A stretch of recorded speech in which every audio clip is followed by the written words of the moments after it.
Movie के starting scene में हमें एक बहुत ही फेमस कंपनी जिसका नाम अम्ब्रेला कॉर्पोरेशन होता है उसके बारे में पता चलता है। अम्ब्रेला कॉर्पोरेशन एक बहुत ही बड़ी और सक्सेसफुल कंपनी बन चुकी थी और इस सक्सेस के पीछे रीजन ये था कि अम्ब्रेला कॉर्पोरेशन मेडिसिन से ज्यादा वेपन बेचकर प्रॉफिट अर्न करती थी और ये बात कंपनी के सारे एम्प्लॉयज नहीं जानते थे, बल्कि सिर्फ हाई स्केल ऑफिसर्स ही इस बात को जानते थे। अब क्योंकि अम्ब्रेला कॉर्पोरेशन की बिल्डिंग काफी बड़ी थी तो उसे एक सिटी के नीचे बनाया गया था। फिर हम एक पर्सन को देखते हैं जो कि ग्रीन कलर की एंटीवायरस को चुरा रहा था और ये काम वो बहुत ही ध्यान से कर रहा था, लेकिन जाते जाते वो ब्लू कलर के वायरस को लैब में ही फेंक देता है। हवा की वजह से वायरस हर जगह पर फैल जाता है और वहीं पर एक आदमी जो कि जल्दबाजी में कहीं जा रहा था और जाते जाते वो एक आदमी से टकरा जाता है, लेकिन इसके बावजूद भी वो नहीं रुकता और बहुत सारे एम्प्लॉयज एक लिफ्ट में चले जाते हैं और थोड़ी देर के बाद वो लिफ्ट अपने आप ही बंद हो जाती है। लैब में यूज होने वाले डॉग्स जब उस वायरस की स्मेल को सूंघते हैं तब वो भौंकने लग जाते हैं और पूरे अपार्टमेंट में फायर अलार्म्स बजने लगते हैं और वहाँ पर पानी भी बारिश की तरह गिरने लगता है। एक फीमेल एम्प्लॉय कैमरे की तरफ देखकर किसी को ये बताने की कोशिश कर रही थी कि यहाँ पर कोई आग नहीं लगी है तो इस पानी को बंद कर दिया जाए, लेकिन फिर भी पानी बंद नहीं होता। एक दूसरा एम्प्लॉय आकर उसे बताता है कि ये पूरा अपार्टमेंट लॉक्ड हो गया है और हम सब यहीं फंस गए हैं।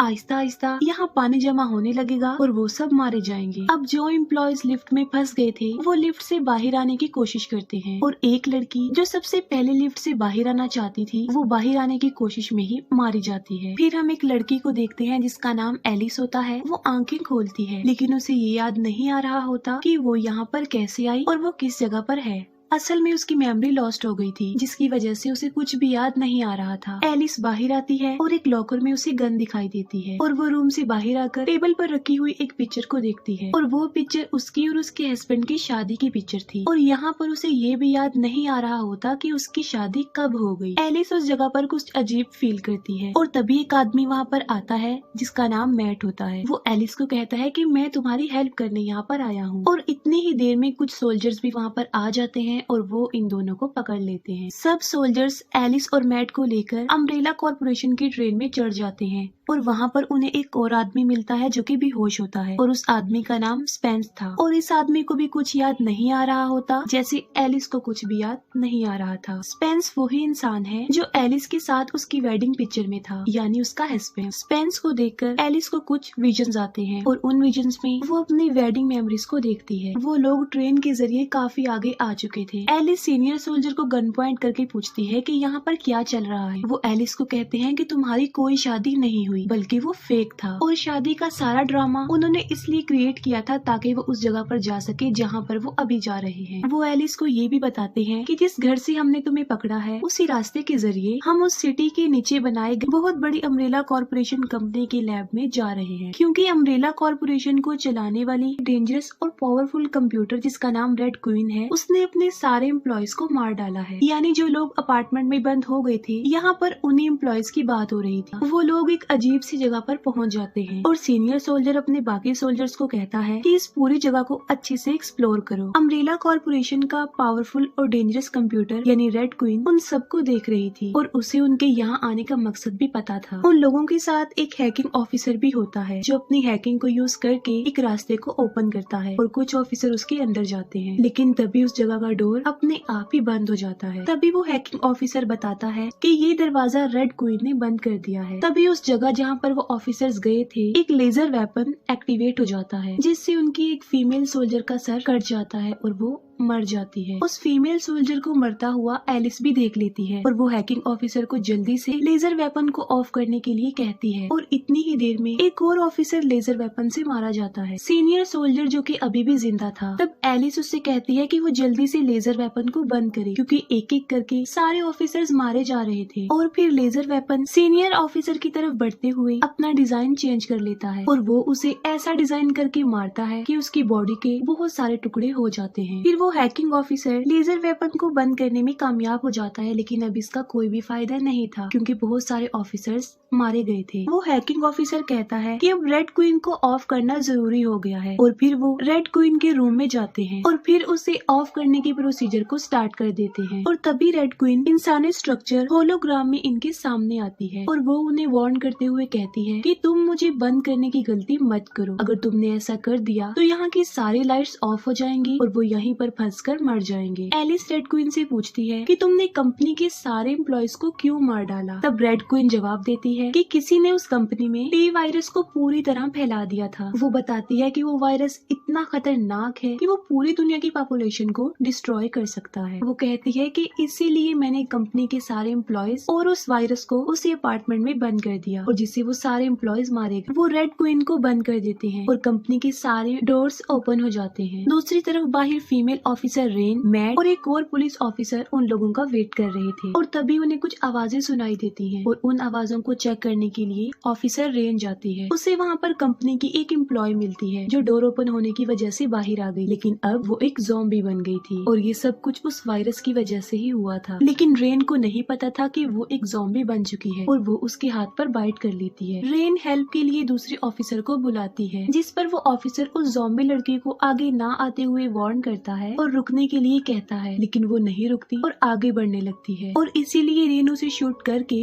मार डालती है। इतनी ही देर में एलिस और वो हैकिंग ऑफिसर भी वहाँ पर आ जाते हैं और रेन उनसे पूछती है कि हमारे बाकी टीम मेंबर्स कहाँ पर हैं, जिस पर वो हैकिंग ऑफिसर बताता है कि हमारे सारे सोल्जर्स लेजर वेपन से मारे गए हैं। ये लोग आगे बढ़ने लगते हैं, तभी चारों तरफ से ज़ॉम्बीज एम्प्लॉय इन्हें घेर लेते हैं और तब ये लोग खुद को सेव करने के लिए उनका मुकाबला करते हुए उन्हें मारने लगते हैं। लेकिन अजीब बात ये थी कि वो ज़ॉम्बीज नहीं मर रहे थे। इन लोगों को उन ज़ॉम्बीज के ना मरने की वजह समझ में नहीं आ रही थी। ये लोग वहाँ पर ब्लास्ट करते हैं और उन ज़ॉम्बीज को डिस्ट्रैक्ट कर देते हैं और वहाँ से भागने की कोशिश करते हैं और तभी उनके एक ऑफिसर को ज़ॉम्बीज पकड़ लेते हैं। बाकी लोग खुद को सेव करके वहाँ से निकलने की कोशिश करते हैं। एलिस जो कि उन लोगों से सेपरेट होकर बाहर निकलने का रास्ता ढूंढ रही होती है और तभी उसके सामने एक ज़ॉम्बी डॉग आ जाता है। तब एलिस डोर की दूसरी साइड पर जाकर डोर को बंद कर लेती है और वहाँ पर भी एक ज़ॉम्बी होता है और एलिस खुद को सेव करने के लिए उसे फाइट करती है और अपनी फाइटिंग स्किल से उसे मार डालती है। एलिस को यहाँ पर याद नहीं आ रहा था कि वो इतनी पावरफुल कैसे हो गई है और ये उसके लिए कोई बड़ी बात नहीं थी, क्योंकि वो ये भूल चुकी थी कि वो अम्ब्रेला कॉर्पोरेशन की सिक्योरिटी ऑफिसर थी। एलिस उस ज़ॉम्बी की गन ले लेती है और उन सारे डॉग्स को शूट कर देती है। मैट वहाँ पर कुछ ढूंढ रहा होता है और तभी वहाँ पर एक ज़ॉम्बी लड़की आ जाती है और वो ज़ॉम्बी लड़की असल में मैट की सिस्टर थी। अब उसकी सिस्टर तो ज़ॉम्बी बन गई थी तो वो उस पर अटैक कर देती है। तब बिल्कुल ठीक वक्त पर एलिस आकर उसकी जान बचा लेती है। मैट एलिस को बताता है कि ये मेरी सिस्टर थी और वो दोनों मिलकर अम्ब्रेला कॉर्पोरेशन के गैर कानूनी काम के खिलाफ एविडेंस कलेक्ट कर रहे थे ताकि वो अम्ब्रेला कॉर्पोरेशन के इस प्रोसीजर को आगे बढ़ने से रोके। वो कहता है कि इस काम में मेरी बहन का साथ यहाँ की एक सिक्योरिटी ऑफिसर दे रही थी, लेकिन फिर कुछ यूँ हुआ कि पूरी कंपनी में किसी ने वो टी वायरस फैला दिया, जिससे उसकी सिस्टर के साथ साथ सब एम्प्लॉयज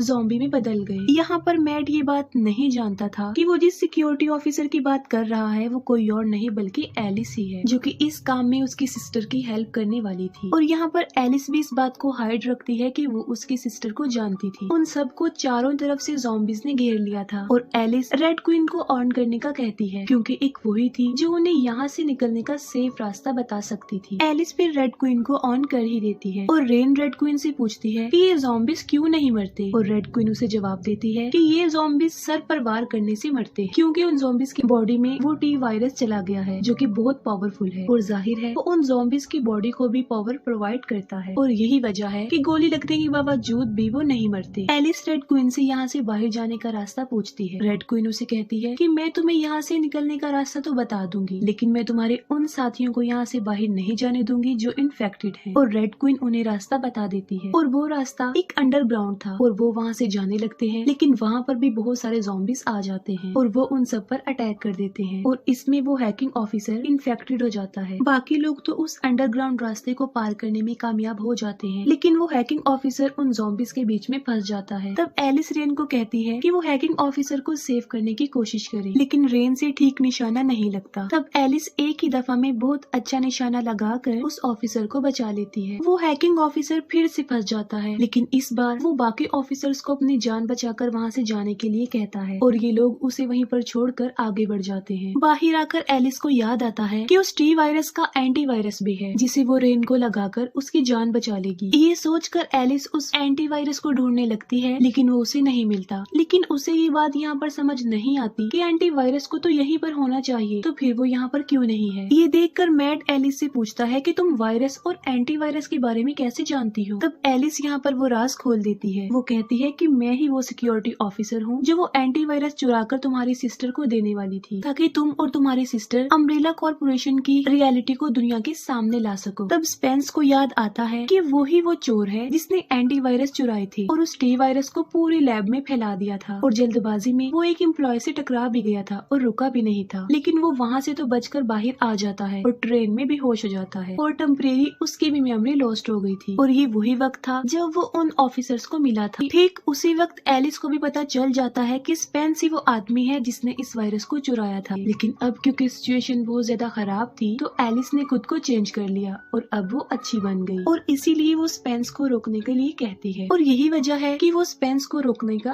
फैसला करती है। लेकिन स्पेंस अचानक से गन उठाकर उन्हें गन पॉइंट कर देता है। स्पेंस एलिस को उसके साथ चलने के लिए कहता है, जिस पर एलिस उसे मना कर देती है। और तभी एक ज़ॉम्बी स्पेंस को काट लेती है और अब वो भी ज़ॉम्बी बन जाता है। स्पेंस उन लोगों को यहाँ पर लॉक करके ट्रेन की तरफ चला जाता है जहाँ पर वो एंटीवायरस रखा हुआ था। स्पेंस खुद को वो एंटीवायरस लगाने ही वाला होता है कि तभी वहाँ पर एक बहुत खौफनाक म्यूटेंट आ जाता है। और ये म्यूटेंट अम्ब्रेला कॉर्पोरेशन ने ही बनाया था, जो कि एक बहुत ही ज्यादा खतरनाक म्यूटेंट था क्योंकि वो इंसानों का खून पीता था और जितना ज्यादा वो इंसानों का खून पीता था वो उतना ज्यादा पावरफुल बन जाता था। ये म्यूटेंट स्पेंस को मारकर उन तीनों के पीछे पड़ जाता है। एलिस रेड क्वीन से रिक्वेस्ट करती है कि दरवाजे को ओपन करे और प्लीज वो हमारी हेल्प करे। तब रेड क्वीन कहती है कि तुम लोगों के साथ रेन है जो कि इन्फेक्टेड है, अगर तुम उसे मार देते हो तो मैं तुम्हें यहाँ से बाहर निकाल दूंगी। लेकिन एलिस रेड क्वीन की बात नहीं मानती और फिर से रेड क्वीन ऑफ हो जाती है। और इस बार उसे ऑफ किया था उसी हैकिंग ऑफिसर ने जो किसी तरह जिंदा बच गया था। वो उन्हें किसी तरह वहाँ से निकालता है और वो लोग ट्रेन में बैठकर वहाँ से चले जाते हैं और इनके पीछे पीछे वो क्रिएचर भी आ जाता है। एलिस रेन और हैकिंग ऑफिसर को वो एंटीवायरस लगाती, लेकिन तभी रेन जो कि ज़ॉम्बी बनने लगी थी, क्योंकि इससे पहले कि वो एंटीवायरस उस पर असर करता वो पूरी तरह ज़ॉम्बी बन चुकी थी। ज़ॉम्बी रेन मैट पर अटैक कर देती है, लेकिन मैट उसके सर पर गोली मारकर उसे जान से मार डालता है और तभी वो म्यूटेंट भी ट्रेन के नीचे आकर मर जाता है। ये दोनों बिल्कुल ठीक टाइम पर सेफली बाहर आ जाते हैं और बाहर आते ही कुछ लोग एलिस को पकड़ लेते हैं और मैट को अपने नए एक्सपेरिमेंट के लिए ले जाते हैं। एलिस की जब आंख खुलती है तो वो देखती है कि वो स्ट्रेचर के साथ बंधी हुई है और वो किसी तरह खुद को स्ट्रेचर से आजाद करती है और वो उस जगह से बाहर आती है तो देखती है कि पूरा सिटी डिस्ट्रॉय हो चुका है। यानी इसका मतलब ये था कि वो टी वायरस अब पूरे शहर में फैल चुका था और यहीं पर ये मूवी एंड हो जाती है। मूवी के स्टार्टिंग सीन में